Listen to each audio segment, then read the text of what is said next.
دوستو 1100 سال پہلے دریائے ہنزا کے آمنے سامنے آباد دو قبیلوں کی لڑائی کا انجام کیا ہوا؟ ہنزا میں بادشاہ کہاں سے آئے اور قلعہ تعمیر کیوں کیا گیا؟ یہ قلعہ 1100 سال بعد آج بھی اپنی اصلی حالت میں کیسے قائم ہے؟ کیسی مٹی تھی جو سیمنٹ سے بھی زیادہ طاقتور تھی؟ ہنزا کے لوگ آج بھی بادشاہ کے اسی محل کی طرح ہی گھر کیوں بناتے ہیں؟ دوستو، ہنزا کے قلعہ التت کی سیر کے ساتھ ساتھ اس ویڈیو میں تاریخی حقائق سے بھی پردہ اٹھاتے ہیں۔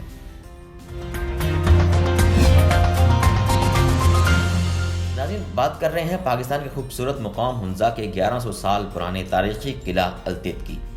اس قلعے کی سیر سے پہلے بتائیں کہ ہنزا آخر ہے کہاں؟ تو ناظرین، وادی ہنزا کا راستہ پہاڑوں کے دامن سے ہوتا ہوا جاتا ہے۔ اسلام آباد سے ہنزا کا راستہ حسن ابدال، ایبٹ آباد، مانسہرہ، تھاکوٹ، بشام، داسو، چلاس اور گلگت سے ہوتا ہوا آتا ہے۔ ایک اور راستہ مانسہرہ سے بالاکوٹ، ناران اور بابوسا ٹاپ سے چلاس کے ساتھ ملتا ہے۔ یہ راستہ بے شک چھوٹا ہے، لیکن سردیوں میں برف باری کی وجہ سے اکثر بند رہتا ہے۔ شارع کراکرم کے خوبصورت نظاروں سے ہوتا ہوا یہ راستہ ہنزا کے مرکزی شہر کریم آباد پہنچتا ہے۔ کریم آباد کے چاروں طرف اونچی چوٹیاں ہیں جن کے نظارے دیکھنے والے پر سحر طاری کر دیتے ہیں۔ ہنزا کے ارد گرد موجود چوٹیوں میں Rakaposhi, Diran peak, golden peak, Ultar peak, lady finger peak مشہور ہیں، جبکہ شارع کراکرم کے راستے میں پاسو کونس، نانگا پربت اور 3 پہاڑی سلسلے کراکرم، ہمالیہ اور ہندوکش کا سنگم بھی دیکھنے کو ملتا ہے۔ وادی ہنزا 7900 مربع کلومیٹر کے رقبے میں پھیلی ہوئی ہے۔ برف سے ڈھکے پہاڑ، چشمے اور پہاڑوں کے دامن میں بنے گاؤں اس وادی کی انوکھی پہچان ہے۔ وادی ہنزا میں ہی 1100 سال پرانا قلعہ قائم ہے۔ اسی قلعے کا نام التت فورٹ ہے۔ اس قلعہ کو وہاں کے حکمرانوں نے اپنی طاقت کو ظاہر کرنے کے لیے تعمیر کروایا تھا۔ شمالی بر صغیر میں کئی چھوٹی اور خود مختار ریاستیں موجود تھیں، جن میں سے 2 ہنزا اور نگر ہیں۔ یہ دونوں ریاستیں روایتی طور پر ایک دوسرے کی مخالف تھیں اور دونوں دریا ہنزا پر آمنے سامنے آباد تھیں۔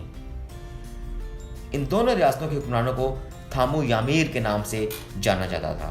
لڑائیاں عام تھیں اور بیرونی حملے بھی ہوتے تھے۔ بنیادی طور پر التت فورٹ کو محل کے طور پر تعمیر کیا گیا تھا، لیکن بعد میں اس میں دفاعی واچ ٹاور تعمیر کیا گیا اور اسے قلعے میں بدل دیا گیا۔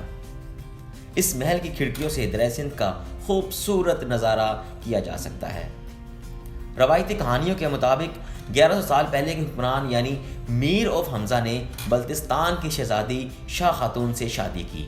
شاہ خاتون جو جہیز لائی تھیں وہ کشمیر اور تبت سے لایا گیا تھا، اسی لیے اس قلعے میں لداخ اور تبتی فن تعمیر دکھائی دیتا ہے۔ اس قلعے کے واچ ٹاور کو شکاری کا نام دیا گیا تھا۔ یہ قلعہ بادشاہوں کے طرز زندگی کا عکاس ہے۔ اس قلعے میں لگی لکڑی، دیواریں اور چھتیں آج بھی اپنی اصلی حالت میں قائم ہیں۔ چھتوں میں روشن دان ہیں، دیواروں میں کھڑکیاں ہیں اور ایک دروازے سے کئی راستے دیگر کمروں میں کھلتے ہیں۔ کھانا پکانے کی قدیم دیگ بھی آج تک یہاں اپنی اصلی حالت میں موجود ہے۔ ہنزا کے لوگ بھی اپنے گھروں میں ایسے ہی کھڑکیاں اور دروازے رکھتے ہیں جہاں ٹھنڈی ہوا اور پانی کو اس طرح استعمال کیا جائے کہ گھر میں پڑی کھانے پینے کی چیزیں خراب نہ ہوں، اور یہ بالکل ایک فریج کا کام دیتی ہے۔ آپ کو دیوار پر لگی یہ 3 لکڑیاں نظر آ رہی ہوں گی، اصل میں یہ قدیم کلاک ہے۔ یہاں سے بادشاہ ٹائم کا اندازہ لگاتے تھے۔ سورج کی روشنی کی مدد سے ان لکڑیوں کے سائے سے وقت کا اندازہ ہو جاتا تھا۔ قلعے میں مجرموں کو سزا دینے کے لیے ایک پھانسی گھاٹ بھی بنایا گیا ہے، اور یہ پھانسی گھاٹ آج بھی ویسے ہی موجود ہے۔ دریائے سندھ کے ٹھنڈے ٹھار پانی کی ٹھنڈک کو ہوادار خانوں سے گزار کر اس سے بادشاہ ماڈرن فریج کا کام لیتے تھے۔ قلعے میں بادشاہ کا بیڈ روم بھی ملتا ہے، جبکہ آگ سیکنے کے لیے بھٹی بھی بنائی گئی تھی۔ اس قلعے میں ایک زیر زمین خانہ بھی ملتا ہے جس میں شراب رکھی جاتی تھی۔ علاقائی روایات کے مطابق اس قلعے کو تعمیر کرنے والے ماہرین بلتستان سے آئے، جبکہ قلعے میں عبادت کے لیے ایک چھوٹی سی مسجد بھی موجود ہے۔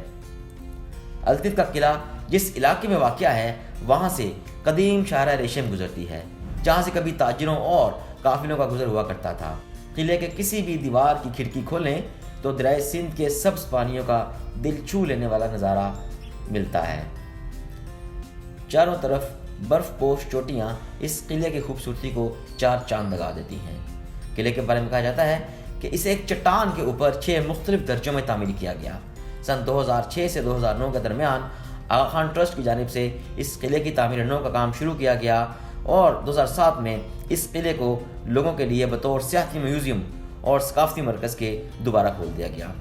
آج بھی ہنزا آنے والے سیاح اس قلعے کی سیر کے بغیر اپنے ٹرپ کو ادھورا سمجھتے ہیں۔